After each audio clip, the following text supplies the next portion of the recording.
घेतलं तर देवाला आवडतं ते. जसं पत्नीने जर पतीचं नाव उखाण्यामध्ये लांबलं घेतलं तर पतीला आवडतं की नाही? उखाण्यामध्ये घेणं याचा अर्थ प्रेमाने घेणं आहे की नाही? नाहीतर आता नवीन पद्धत निघाली आहे. जुन्या लोकांचं नाही तसं. जुन्या लोकांचं मुलगी असेल लहान घरामध्ये किंवा मुलगा असेल तर त्यांच्या नावाने पत्नीला बोलायचे बर का. पत्नीने पतीला नाव घेऊन हाक मारू नये, पतीनेही पत्नीला नाव घेऊन हाक मारू नये बर का. लहान आपल्या मोठ्या मुलालाही नाव घेऊन हाक मारू नये आहे की नाही? म्हणून मुलाच्या बाबतीमध्ये ऐराणी भागामध्ये आहे की नाही, जी भाऊ तात्या अण्णा आहे की नाही अशी म्हणण्याची पद्धत आहे की नाही? तर आपल्याकडे पती पत्नीला, पत्नी पतीला लेकराच्या वतीने बोलतात आहे की नाही? आता वेगळी पद्धत आहे. लग्नाला बी आलेले असले जर मैत्रीण भेटली मंगळसूत्र गळ्यात पाहिलं, का ग लग्न झालं तुझं? म्हणे हा. कधी? 1.5 महिना झाला. मला कळवलं नाही? म्हणे चिठ्ठी पाठवली ती तुला मिळाली नसेल किंवा घाईमध्ये मला काही आठवण राहिली नाही, लग्न खूपच घाईत झालं ग. वेळच मिळाली नाही तुला चिठ्ठी. जाऊ दे, कसं काय झालं लग्न? व्यवस्थित झालं. आता तू इथे एकटी आली का दोघं आले? तुम्ही म्हणे दोघं आले. कुठे आहे तुझे पती? दाखव ना ग मला. ते बसले आहेत म्हणे वट्यावर. वट्यावर तर 4-5 लोक आहेत. त्यापैकी तुझे पती कोणते? ते अमुक रंगाचा शर्ट घातलेले ते का? म्हणे ते नाही. मग ते मोबाईल हातामध्ये आहे ते का? बोलतायत मोबाईलवर ते का? म्हणे ते बी नाही. ते लहान लेकराला खेळवताय ते का? म्हणे ते बी नाही. तर पूर्वीची पद्धत सांगतो. ते बी नाही. का ते खुर्चीवर बसलेले आहेत ते का? म्हणे ते बी नाही. मग ते हातामध्ये पेन डायरी येते का?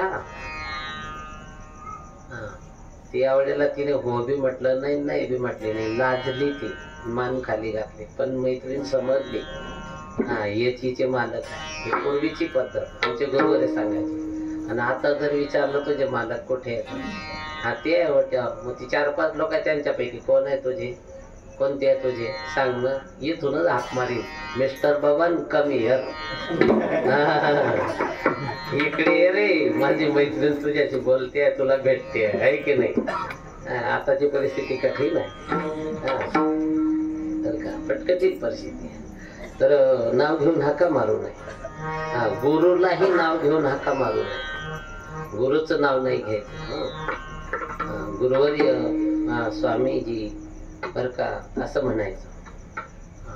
स्वामीजी म्हणतात का नाही, साधूंना, साधू मंडळी वगैरे हाक मारू नये नाव घेऊन.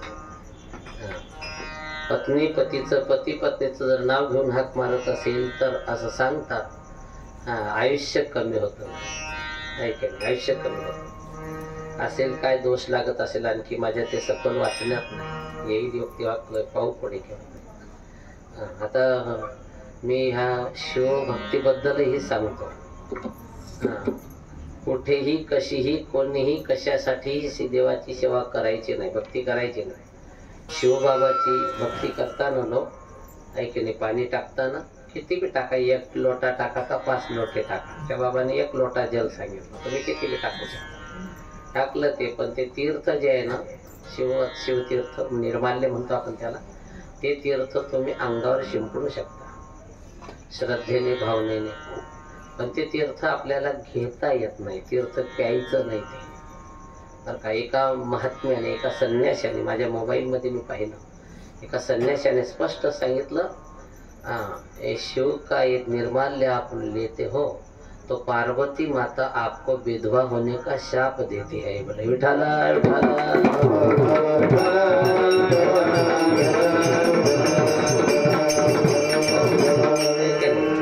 त्या शिवलिंगाला, त्या पिंडीला सारखं चोळत बसायचं नाही, आहे की नाही? पाणी टाकल्यानंतर, दूध टाकल्यानंतर, तूप टाकल्यानंतर चोळत बसायचं नाही बरं का. मी ते असं मला परिपूर्ण त्याची माहिती नाही, पण मी ऐकलं एका महाराजांकडून की जर त्या अधिक वेळ जर त्या पिंडीला तुम्ही मळत राहिले, तोडत राहिले, तर आपल्याला मैथुनाचं दोष लागतो, पाप लागतो. मैथुन केल्याचं पाप लागतं. म्हणून बर का, भक्ती केव्हाही डोळस पाहिजे, अंधश्रद्धा नको, नाही तर करायला जाल पुण्य आणि पदरात पडीन पाप. विठाला म्हणून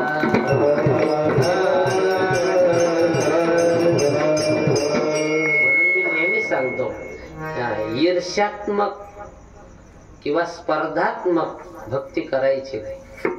तिने तसं केलं का मग मी असं करते, अजिबात करू नका. देखावा कशाला, प्रदर्शन कशाला.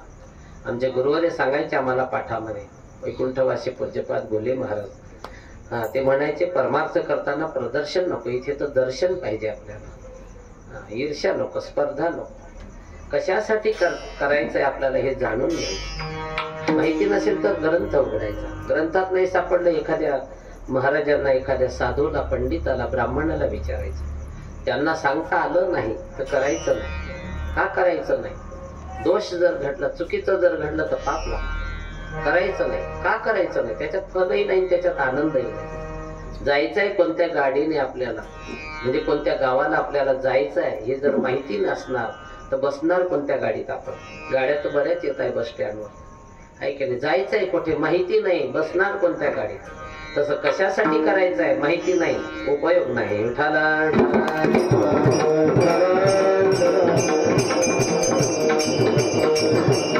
नामचिंतनाचा एक महिमा आहे बर का. चिंतने चिंतने तद्रूपता. जो ज्याचं चिंतन करतो, ज्याचं ध्यान करतो, ज्याचा ध्यास करतो, तो त्याच्यासारखा होतो, तद्रूप होतो. आपण जर भगवान परमात्म्याचं चिंतन केलं तर आपण भगवत स्वरूप होऊ शकतो. गोविंद गोविंद मना लागलिया छंद, त्याचा परिणाम काय? मग गोविंद ते काया, भेद नाही देवा तया. त्याच्यात आपल्यात भेद राहत नाही. कशावर सारखा. यासाठी महाराजांनी उदाहरण दिलेलं आहे. आळी करी भृंग ध्यान, होय भृंगची आपण.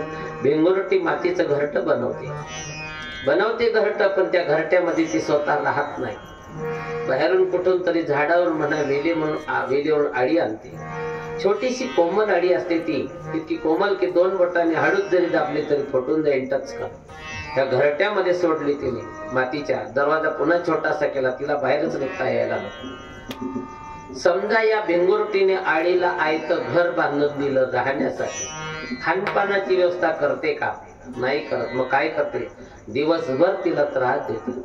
आली बाहेरून की घरट्यात प्रवेश करायचा. हिची विषारी टणक सोंड असते आणि तिचं कोमल अंग असतं. हिने तिला ठणका मारला की तिला मरणप्राय दुःख होत.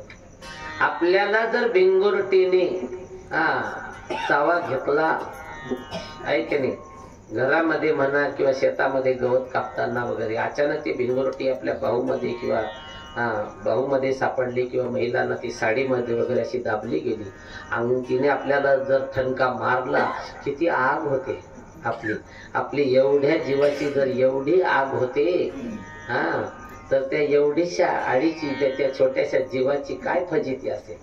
ती बिचारी तळमळते, खूप मरणप्राय दुःख होतं तिला. बरं, ती भिंगुरटी एकदा त्रास देते प्रामाणिकपणे निघून जाते का? नाही, दिवसभर त्रास देते. म्हणून त्या त्रासापोटी, भीतीपोटी या आतल्या आळीला त्या बाहेरच्या भिंगुरटीचा ध्यास लागतो. गेली ती येईनच, अजून देईनच त्रास. गेली ती येईनच, अजून देईनच त्रास. करू काय? ती मला व्यवस्थित जगू देत नाही, पूर्णपणे मारून बी टाकत नाही, आणि इथून मला बाहेर निघताच येत नाही, पळूनही जाता येत नाही. येईनच, अजून देईनच त्रास. करू काय? अशा भीतीपोटी का होईना तिचा ध्यास लागतो. त्या ध्यासामुळे होतं काय? ती स्वतः भिंगुरटी बनते आणि घरट्याच्या बाहेर निघून पळून जाते.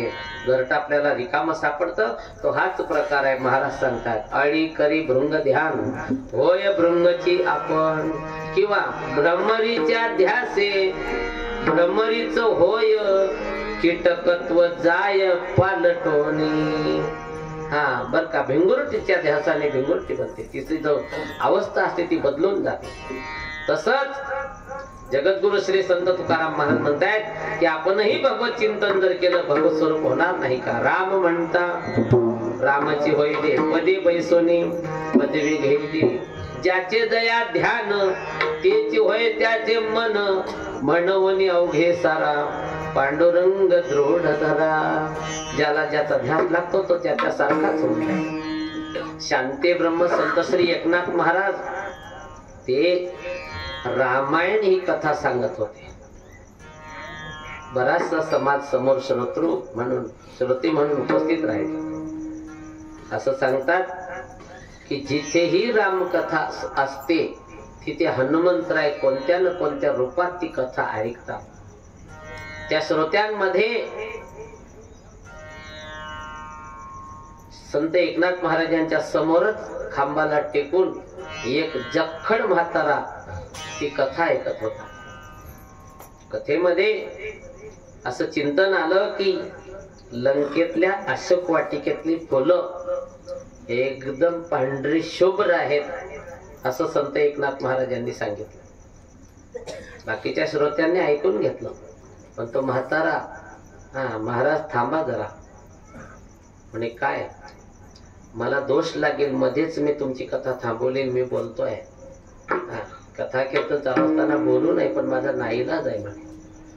तुम्ही काय सांगितलं महाराज आता? म्हणे काय, अशोक वाटिकेतली फुलं पांढरी शुभ्र आहेत म्हणून? म्हणे हा, माझा ग्रंथ सांगतोय. पण नाही महाराज, तिथली फुलं लाल भडक आहेत म्हणे. लाल भडक आहेत? नाही नाही, पांढरी शुभ्र आहेत. नाही ना महाराज, ऐका ना तुम्ही, फुलं लाल भडक आहेत म्हणे ती. संत एकनाथ महाराज म्हटले, कथा ऐका फक्त तुम्ही, ग्रंथात लिहिलेलं आहे ते मी बोलतोय. विक्षेप करू नका म्हणे. विक्षेप होतोय त्याला माझा नाईलाज आहे, पण माझं म्हणणं आहे की लाल भडकच आहे ती फुलं. कशावरून म्हणे? वाद मिटत नाहीये, वाद मिटत नाही बर का. नाथ महाराजांना त्याचं म्हणणं पटत नाही आणि त्यालाही नाथ महाराजांचं सांगणं पटत नाही. काय सांगताय तुम्ही? कुठे पेपरला वाचलं तुम्ही? कोण्या महाराजांकडून ऐकलं? कोणत्या ग्रंथात वाचलं तुम्ही? म्हणे महाराज, मी पेपर बी वाचत नाही, ग्रंथ बी वाचत नाही, मला काही वाचता येत नाही. कोणाकडून ऐकलं का? नाही, कीर्तनात बी नाही ऐकलं मी. कशाला तुम्ही उगीच मध्ये अडचण करता हो, निर्मळ विक्षेप करता तुम्ही. चालू होती कथा, उगीच लोकांचं मन विचलित करून टाकलं तुम्ही. नाही ना महाराज, ऐका ना तुम्ही. मग कसं काही ऐकून घ्यायचं का आम्ही? तुम्ही सांगतात फुलं पांढरी शुभ्र आहे, पण माझं मत आहे फुलं तिथली लाल भडक आहे. संत एकनाथ महाराज म्हटले, विनंती आहे माझी, विक्षेप करू नका. पण तुम्हाला विक्षेप वाटतो? म्हणे, मी स्वतः माझ्या डोळ्यांनी ती फुलं पाहिली, लाल भडक आहेत असं. म्हणे तुम्ही कधी गेले होते तुम्ही लंकेमध्ये? त्या म्हाताऱ्याने आपलं मूळ रूप प्रगट केलं. कोण होते ते? हनुमंतराय होते. नाथ महाराजांनी हनुमंतरायांचं दर्शन घेतलं. प्रश्नाचं उत्तर जे असेल ते असेल, पण मला भक्ताचं दर्शन झालं, श्रीराम भक्ताचं दर्शन झालं, हे माझं केवढं भाग्य. तरीही नाथ महाराज म्हणजे हनुमंतराय म्हणतात की मी स्वतः तिथे जाऊन माझ्या डोळ्यांनी ती फुलं पाहिली, लाल भडक होती. तरीही संत एकनाथ महाराज म्हणतात, नाही महाराज, तुम्ही पाहिली असेल, जे असेल ते असेल, पण माझा ग्रंथ सांगतोय फुलं पांढरी शुभ्र आहेत. दोन्ही ऐकत नाही. ते म्हटले, मग मी खोटं बोलतोय का? नाथ महाराज म्हटले, मग माझा ग्रंथ खोटा आहे का? मग आता काय निकाल लागेल कुठे? 6 महिने सीतामाई तिथे होत्या. सीतामाई सांगतील ते तर मान्य करावं लागेल ना. मग सीतामाईकडे गेले. म्हणे, आई तुम्ही तिथे 6 महिने होते? म्हणे हा. मग सांगा तुम्ही, फुलं पांढरी का लाल? आणि फुलं तिथली पांढरी बी नाही. हनुमंतरायांना बरं वाटलं, माझ्याकडून निकाल लागतोय. नाथ महाराज तर नाराज झाले. फुलं तिथली पांढरी नाहीत म्हटले. मग कशी आहे? हनुमंतराय म्हटले, आई फुलं तिथली लाल आहेत ना. नाही नाही, कोण म्हणतं लाल आहे? फुलं लाल बी नाही तिथली. लाल बी नाही आणि पांढरी बी नाही. मग कशी आहे फुलं? श्याम आहेत म्हणे. कशी आहे? श्याम आहे. हनुमंतराय म्हटले, आई मी तिथे आलो, स्वतः माझ्या डोळ्यांनी पाहिली, फुलं लाल भडक आहे. सीतामाई म्हटले, हनुमंता तुम्ही एकदा आले, मी तिथे 6 महिने होते. मी 6 महिने पाहत होती, फुलं श्याम आहे. वाद मिटला का वाढला? वाढला. मग आता काय करायचं? कीर्तन बंद करा. काय करायचं? चला सुप्रीम कोर्टामध्ये. सुप्रीम कोर्ट कोणतं? म्हणजे हायकोर्ट सीतामाता आणि निकाल अंतिम देणारे प्रभू रामचंद्रजी. हा, ते सुप्रीम कोर्ट. हा, प्रभू अंतर्यामी आहे, ते सांगतील खरं आहे ते काय ते. हा, प्रभूजी सीतामाई म्हणते फुलं श्याम आहे, हनुमंत म्हणताय की फुलं लाल आहे, पण माझा ग्रंथ सांगतोय की फुलं पांढरी शुभ्र आहे. म्हणजे तुमचं बरोबर आहे, फुलं पांढरीच आहे. हनुमंतराय म्हटले मग मी स्वतः माझ्या डोळ्यांनी पाहून आलो, ते मी खोटं बोलतोय का? नाही, तुमचं बी बरोबर आहे ना, फुलं लालच आहेत म्हणे. सीतामाई म्हणते मग मी लबाड आहे का? फुलं श्याम आहेत म्हणे, मी पाहिले 6 महिने. म्हणजे तुझंही बरोबर आहे ना, मी कुठे नाही म्हणतोय. सगळ्यांच बरोबर असं कुठे कोर्ट असतं का? हा, सगळ्यांच बरोबर. हनुमंतरायांना सांगितलं प्रभूंनी, हनुमंता त्या ठिकाणी आपलं जे बर का जाणं झालं होतं ते एकदम क्रोधायमान परिस्थितीमध्ये, त्यामुळे तुमचे डोळे एकदम लाल भडक झालेले होते. त्या लाल भडक डोळ्यांमुळे तुम्हाला ती फुलं लाल दिसली. बिचारा कावीळ झालेल्या माणसाला चंद्र कसा आहे काय सांगेन तो. कामिनी जयाच्या झाली नेत्राशी, तो देखे चंद्राशी पीतवर्ण. चंद्र पिवळा नाही, त्याचे डोळे पिवळे म्हणून त्याला सगळं पिवळं दिसतंय. तसं हनुमंता डोळे लाल होते तुमचे, म्हणून ती फुलं तुम्हाला लाल दिसली. सीतामाई म्हणते मग मी 6 महिने पाहिली श्याम फुलं, याचं काय? हा, संत एकनाथ महाराज म्हटले आई मी सांगतो, माझे प्रभू नाही सांगणार तुला. सांगा हरी. संत एकनाथ महाराज सांगा तुला. म्हणे आई तुम्हाला माझ्या प्रभूंशिवाय दुसरा कोणता ध्यास नव्हता म्हणे. श्याम श्याम श्याम श्याम म्हणून ती फुलं तुम्हाला श्याममय दिसली, पण फुलं श्यामही नाही आणि फुलं लालही नाही.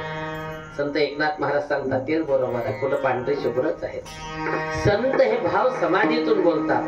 आजपासून 1000 वर्षांनंतर काय घडणार आहे हे त्यांना आज कळतं. म्हणूनच केले रामायण रामा आधी ऐके. मला एकाने विचारलं होतं कल्याण जवळ विठ्ठलवाडी रोडला कीर्तन होतं, तिसाई देवस्थान भवानी मातेचं मंदिर आहे आणि त्या मंदिरामध्ये नवरात्रीत कीर्तन होतं. ब्राह्मण होते तिथले, सप्ताहाचं आयोजन करणारे. महाराज वाल्याकोड्याला उपदेश कोणी केला म्हटलं नारदांनी. कोणता उपदेश केला म्हणे? म्हटलं राम या नामाचा. 2 गोष्टी त्यांनी ऐकून घेतल्या. मी उत्तर दिलेलं बरोबर आहे, पण त्यांनी शंका उपस्थित केली, तेही किती महत्वाची आहे. कोणता उपदेश केला? राम या नामाचा. जी वस्तू या जगातच नाही ती सांगितलीच कशी काय म्हणे? पहिला प्रश्न. जी वस्तू या जगातच नाही ती सांगितली कशी काय? हा, दुसरा प्रश्न. ते स्वतः नारायण नारायण असं भजन करत होते, तर त्यांनी नारायण न सांगता रामच कसा काय सांगितलं? बर का, विचारणारे ब्राह्मण होते, अधिकारी होते, खूप अभ्यासू होते, वारकरी ब्राह्मण होते. मी त्याचं उत्तर त्यांना पद्म पुराणातल्या ग्रंथातून शोधून काढलं. ते भविष्य ज्ञान योगाश्च रामायणाम क्रियताम शुभम हे पद्म पुराणात उल्लेख आहे. साधू संत महात्म्यांना, ऋषीमुनी लोकांना, साधू संतांना 1000 वर्षानंतरची घटना काय घडणार आहे ती आज घडते. संत एकनाथ महाराजांनी कलियुगातल्या वाईट घडणाऱ्या घटना ज्या आहेत त्या आधी लिहून ठेवल्या की नाही? लिहून ठेवल्या की नाही? शकून सांगावया आले यमाई माझे नाव. माहिती आपल्याला आहे की नाही? चला, विषय माझा बराचसा लांबलेला आहे. चिंतन देवाचं करा, आपण तद्रूप होतो. भ्रमरीच्या ध्यासे भ्रमरीच होय, कीटकत्व जाय पलट पालटोनी. म्हणून देवा मी नाम चिंतन करीन, पहिली साधना. दुसरी साधना कीर्तन करीन तुझं. कीर्तनाचा फायदा काय? जळतील पापे जन्मांतरीचे, जळतील पापे जन्मांतरीचे, जळतील पापे. नाम संकीर्तन साधन पैसोपे,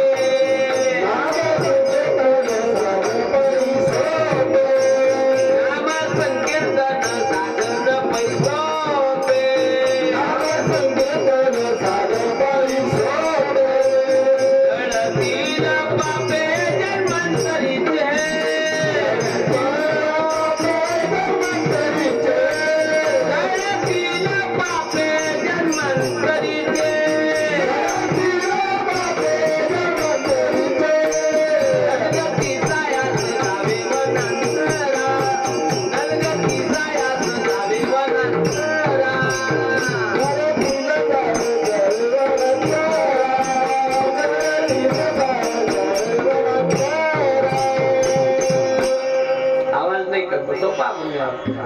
नलगती सायास दैवनांतरा नाम संकीर्तन करीन, कीर्तनही करीन, नामचिंतनही करीन, पहिली सेवा. दुसरी सेवा संतांचं पूजन करीन. ही सेवा देवाला स्वतःच्या सेवेपेक्षा जास्त आवडते आणि या सेवेमध्ये दुहेरी फायदा. हीच सेवा, संतांची केलेली सेवा देवाला पोहोचते म्हणून देवाच्याही सेवेचं फल मिळतं. तुका म्हणे देवा त्यांची केली पावे सेवा, तुका म्हणे संत सेवा हेची देवा उत्तम. तुम्ही तुमच्या घरी देवाऱ्यामध्ये जर देवपूजा करीत असाल, अशा वेळेला तुमच्या दारात जर कोणी संत आले, साधू आले, तर देवपूजा बंद करून टाका पटकन. देवाचंच म्हणणं आहे, बंद करा ती माझी पूजा, त्यांची पूजा करा, त्यांचा आदर करा.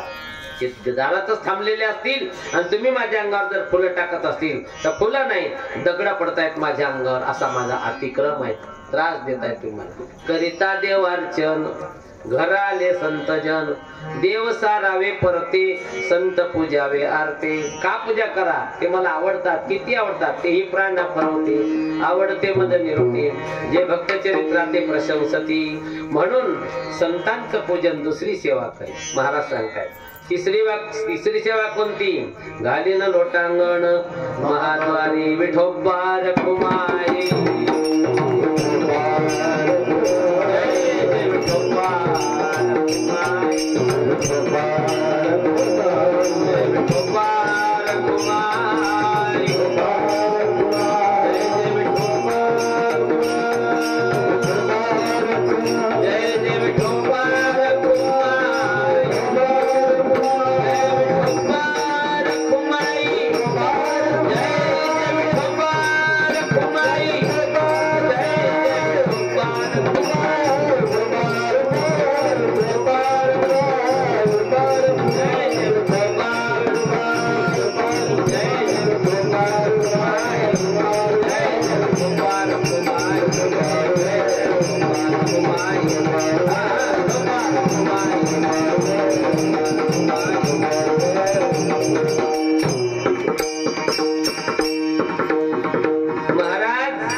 तुम्ही आपलं जीवन कशा पद्धतीने जगाल याचं उत्तर आहे तिसऱ्या चरणात. आनंदे निर्भय असो बनते ठाई, आनंदे निर्भय असो बनते ठाई, आनंदे निर्भय असो बनते ठाई, आनंदे निर्भय असो बनते ठाई.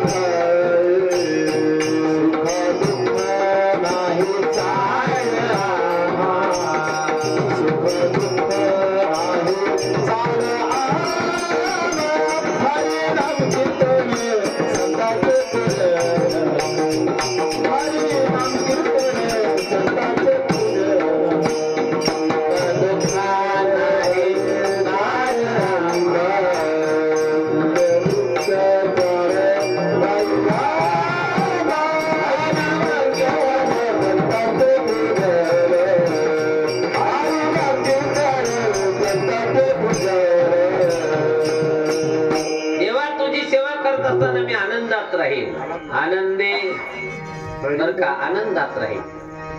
किंवा तुझ्या सेवेचं फल आहे, भक्तीचं फल आनंद आहे की नाही. आनंदे निर्भर, निर्भर म्हणजे मनाच्या ठिकाणी संतुष्टता ठेवून तृप्तीमध्ये मी माझं जीवन जगेन.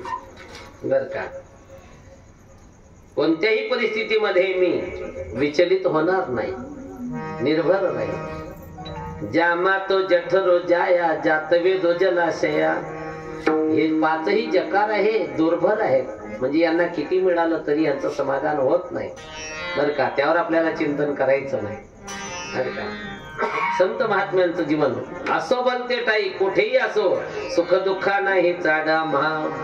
दुख में तड़पे नहीं सुख में फुले नहीं, दुख में तड़पे नहीं सुख में फुले नहीं, प्राण जाए मगर धर्म भूले नहीं.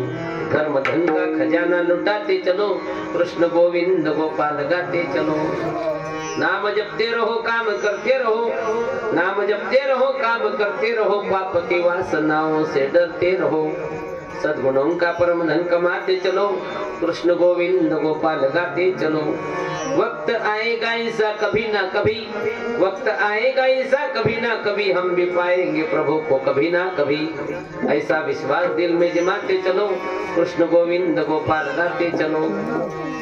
बर का, कोणत्याही परिस्थितीमध्ये संत श्री तुकाराम महाराजांची पत्नी मेली अन्न करत, बर का, दुःख व्यक्त केलं का? हा, दुष्काळ पडला, दुःख व्यक्त केलं का? हा, मानहानी झाली, दुःख व्यक्त केलं का? उलट बरे झाले देवा निघाले दिवाळे, बरी या दुष्काळी पिढा गेली, दुःख में तडपे नाही, सुख में फुले नाही। संत एकनाथ महाराज परंपरागत गर्भ श्रीमंत होते, देवाच्या सेवेपासून दूर झाले नाही, सुख में फुले नहीं। प्राण जाए मगर धर्म भूले नहीं, धर्म धन का खजाना लुटाते चलो। बर का, प्राण जाए मगर धर्म भूले नहीं। बर का, चोखोबार आहे, हा, गाव कुसाच्या कामामध्ये भिंतीच्या खाली दाबले गेले। पंढरपूरहून पांडुरंग परमात्म्याने संत नामदेव महाराजांना त्यांच्या अस्थी घ्यायला पाठवलं, हाड घ्यायला पाठवलं। अरे माझा चोखा हा त्या भिंती खाली सापडला रे म्हणे, गेला रे, जा नामदेवा माझा हा शेला घेऊन जा आणि चोखोबाचे हाड घेऊन ये म्हणे। तिथे तर बरेच लोक मेले ना, चोखोबाचे हाड कसे ओळखू? अरे माझा चोखा सामान्य नाही, हा जा म्हणे, हे हाड उचलायचं कानाला लावायचं, त्या हाडामधून जर विठ्ठल विठ्ठल माझं नाम चिंतन ध्वनी ऐकू आला तुला तर ते माझ्या या शेल्यात घ्यायचं आहे का? प्राण जाय मगर धर्म भोले नाही, तर का मेल्यानंतर सुद्धा हाड विठ्ठल विठ्ठल म्हणत होती। आपण जिवंत असून बी कीर्तनात म्हणत नाही, केवढा फरक आहे।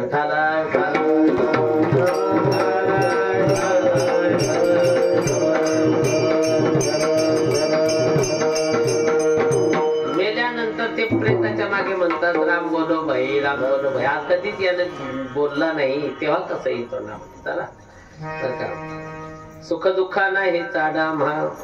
बर का, ही सेवा करीत असताना महाराज म्हटले, आणि सायास न करी न धरी आस, होई न उदास सर्व भावे। कोणते सायास करणार नाही, फक्त सायासाची जोडी माझी, तुमचे पाय तुझी चरण सेवा साधावया, हे सायास करी। बर का, या सेवेचं फल काय? मोक्ष आम्हा घरी कामारी ते दासी, मोक्ष आम्हा घरी कामारी ते दासी, मोक्ष आम्हा घरी कामारी दासी, मोक्ष आम्हा घरी कामारी दासी, मोक्ष आम्हा घरी कामारी ते दासी, मोक्ष आम्हा घरी कामारी ते दासी।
सगळ्यांनी चहा घ्या. चहा तयार आहे.